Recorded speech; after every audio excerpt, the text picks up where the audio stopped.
ingin menyatakan bahawa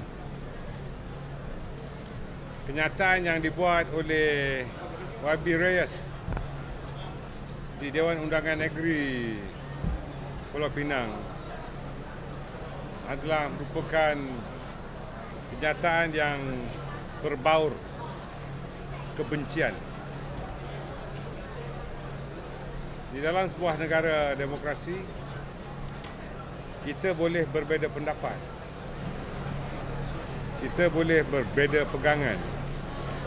Tetapi kalau kita mengizinkan mana-mana pemimpin parti yang menggunakan perkataan-perkataan yang jijik, maka anggapan kepada orang yang menggunakan perkataan itu adalah tidak matang, tidak bertamadun dan tidak tahu menghormati orang lain.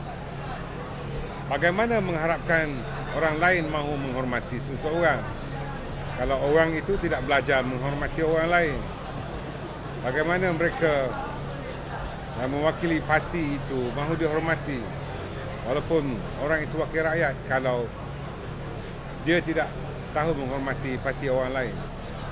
Dalam hal ini, tentunya tindakan-tindakan yang dilakukan oleh pemuda UMNO Pulau Pinang dan kemarin pemuda UMNO di Negeri Pahang merupakan manifestasi kemarahan yang diperlihatkan oleh pemimpin muda dalam UMNO, dan tentunya rasa terhiris ini merupakan sesuatu yang tidak dapat dielakkan.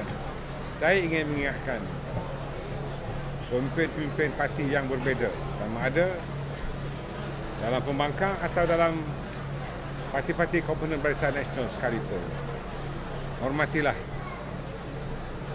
parti lain dan jangan gunakan sebarang perkataan yang boleh menghiris perasaan mana-mana parti. Dan saya khawatir harga yang mahal terpaksa dibayar jika salah menggunakan perkataan seperti yang digunakan oleh YB Reyes.